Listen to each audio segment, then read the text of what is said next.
Shalom. Ninawasalimu katika jina la Yesu. Ni mimi rafiki yenu Abshalom, mhubiri wa habari njema za Yesu wa nyumba ya Abraham Tanzania. Nina furaha sana kuongea na ninyi tena, hasa wale ambao wanatufuatilia kwenye YouTube channel zetu, kwamba leo tunajaribu to discuss pamoja na watumishi mbalimbali. Ninaye mtumishi wa Mungu Francis, ni mchungaji hapa Arusha, na niko na mtumishi wa Mungu Leon Munishi, naye ni mtumishi wa Mungu hapa Arusha. Naomba usalimie watu wasikilizaji kwa neno moja kama salamu. Shalom. Wasikilizaji. Amen. Bwana Yesu asifiwe sana.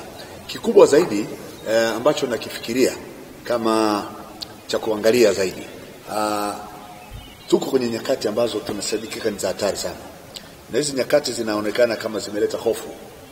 Amen. Lakini tunapoenda kwenye maandiko, kuna andiko moja nataka tuliangalie kidogo, alafu tena tuulizane maswali mawili matatu. Hebu nataka unitafutie katika Wathesalonike. Ni Wathesalonike wangapi? Ni wa kwanza na sura ya kile ya 5. Na tuanze mstari ule wa kwanza. Amina. Na mimi nasoma katika jina la Bwana. Wathesalonike wa kwanza sura ya 5, tunaanza mstari wa kwanza. Lakini ndugu, kwa habari ya nyakati na majira hamna haja niwaandikie. Maana ninyi wenyewe mnajua yakini ya kuwa siku ya Bwana yaja kama vile mwivi ajavyo usiku. Wakati wasemapo kuna amani na salama, ndipo uharibifu wajiapo ghafla, na kama vile utungu umjiavo mwanamke umjiavo mwenye mimba, wala hakika hawataokolewa. Bali ninyi ndugu hampo gizani, hata siku ile iwapate kama mwivi. Kwa kuwa ninyi nyote mmekuwa wana wa nuru na wana wa mchana. Sisi si wa usiku wala wa giza. Basi msilale usingizi kama wengine, bali tukeshe na kuwa na kiasi. Amen.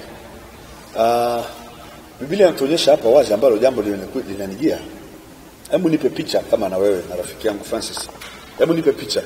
Biblia inasema siku ya kuja kwake Bwana anakuja kama mwivi. Inaleta maana gani kwako? Ni kwamba mimi ninavyoelewa maana maandiko, naona kama ni kwamba siku ya Bwana yaja kama mwivi. Inaleta maana gani? Yaja kama mwivi maana yake itakuja pasipo kutarajiwa. Kwa wakati pasipo kutarajia. Na Francis unasemaje? Kama mwivi anapokuja bila kutegemea, ndivyo Bwana. Ina maana mwizi amwambie mtu nakuja. Hamwambie mtu nakuja. Kwa Yesu hata mwambia mtu anakuja. Hamwambie. Je, maandiko yanasemaje hapa?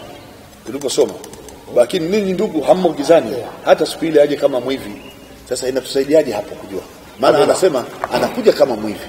Lakini ninyi ndugu hammo gizani, hata siku ile iwakute kama mwivi. Hebu nisaidie kunieleza Bwana Munishi. Hapo mimi ninavyoelewa na maana ilivyokaa wazi kwamba tukirudi kwenye mstari wa kwanza ndio anasema, lakini ninyi ndugu, kwa habari ya nyakati na majira hamna haja ya kuandikia. Maana kama hamna haja ya kuandikiwa, mnafahamu.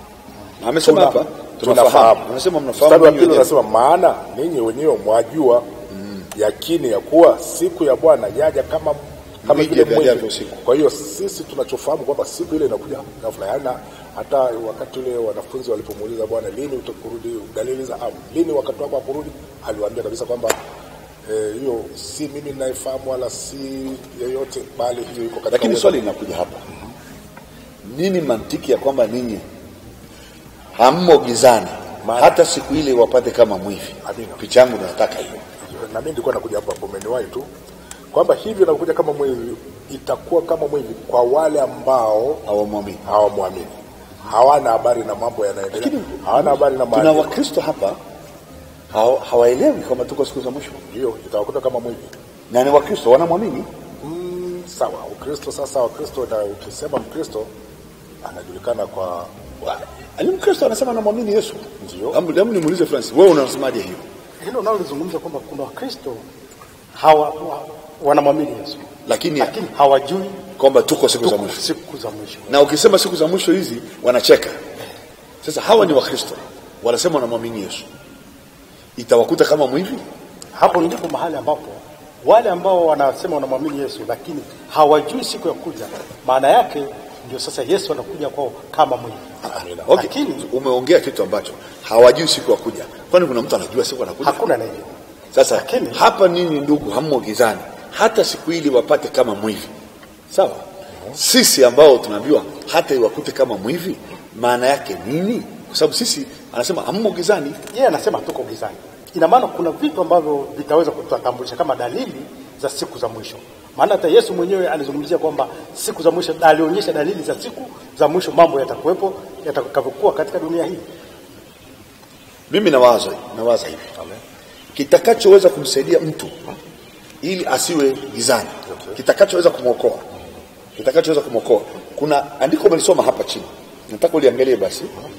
Anasema hivi, mstari ule wa 6, basi tusilale usingizi kama wengine, bali tukeshe na kuwa na kiasi.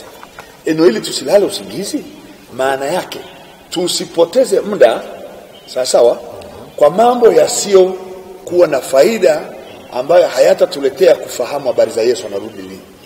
Kwa hiyo inatulazimu tuwe na tabia ya kujifunza kila wakati, kukumbushana kwamba majira ya kurudi kwa Yesu kama yako karibu, dalili zake ni zipi. Sasa tukiangalia kama hicho, sasa ndio tusilale usingizi. Hapa kama hivi tunavyozungumza, kuna watu wanataka kujua kama haya mambo yanayotokea leo ya corona yana dalili gani ya unabii wa kurudi kwa Yesu. Je, unatufanya tuamke kutoka usingizini? Zaidi hapa. Amina. Kwa kweli bila hata kupepesa macho, unajua hii imekuja kama dalili ya dhahiri kwamba Kristo yuko karibu kurudi. Hii corona imekuja kama dalili ya dhahiri. Simama tu hapo. Imekuja kama dalili ya dhahiri. Je, kuna mtu anakuelewa hilo? Sasa ndio hapo walioko gizani hawataona. Nachanganya, nasema hivi, tusilale kama wengine. Kuna wengine wamelala. Je, huyu msikilizaji unamwambiaje? Hii ni dalili? Ni dalili, kwa sababu ilisema katika siku za mwisho yatakuja magonjwa ambayo hayana tiba. Ameelezea ikiwa kama kitu kimoja kilikuja mambo ya vita ama tetemeko. Sasa tuache vita, tuache matetemeko, tukianza na hii. Hebu Francis uone nisemeaje corona. Nasema corona. Umebaki na dakika 3 tu. Corona ni janga ambalo linatisha. Coronavirus. Linatisha ulimwengu. Linaashiria nini? Linaashiria kwa Yesu? Habari ya kurudi kwa Yesu kama siku za mwisho. Nini kiko pale? Kwa nini nasema hivyo? Kwa sababu ni jambo ambalo limeweza kutisha ulimwengu, na viongozi wa ulimwengu wote wametishwa, na wenye elimu wenyewe wameshindwa namna ya kuweza kutatua tatizo hili. Hii ndio maana tunasema hivi. Hizi ndio dalili za mwisho, kwa sababu Yesu mwenyewe alisema kwamba siku za mwisho yatatokea magonjwa ambayo. Nataka nirudi kwa komunishi. Corona imesimamisha dunia kabisa. Wanaoona kwamba ni matajiri wako ndani, maskini wako ndani, wafanyabiashara wako ndani, marais wa dunia wako ndani, kila eneo la kidunia linalofanya michezo liko ndani, wenye pesa wako. Hili jambo linaashiria nini? Kuna unabii unaenda kutokea? Tumesema na kama kuna unabii unatokea ni upi? Ya kwamba inatuashiria ni kwamba ninachoona ni kwamba unabii huu wa kurudi unakaribia, au ndio dalili za kuonyesha kwamba, kwa sababu hii kitu inaitwa lockdown, watu wakae ndani wasitoke nje. Ina maana kuna agenda gani inatokea? Kuna agenda fulani itakayokuja, mfumo na ile kuja kutoka nje. Sasa watakapoambia kutoka, utatoka kwa utaratibu fulani. Kwa mfano utaratibu upi? Kwa sababu ni corona na inaambukiza kwa haraka, watataka dunia nzima, inawezekana kwamba wapate kinga ambayo inaweza kuwa chanjo. Sio mbaya. Tumekuwa na kinga surua, tumekuwa na kinga ya degedege, tumekuwa na kinga ya Ebola. Sawa.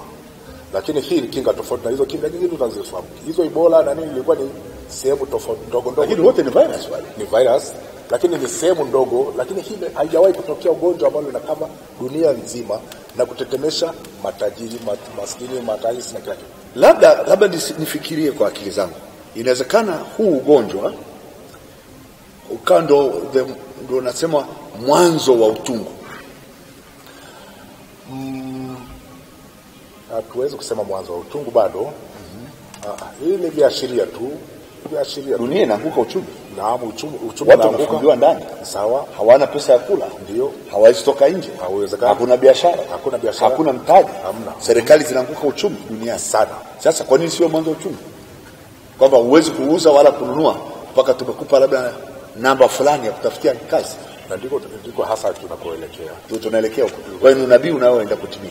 Ni unabii unaoenda kutimia, lakini ikiweka wazi, kwa sababu kuna vitu fulani vya sheria fulani siwezi kukumbuka kwenye Ufunuo ambavyo vinaonyesha ile tutakapokuwa tunaingia kwenye ile hali kabisa ya yule mtawala anayetarajiwa kuja kuitawala dunia.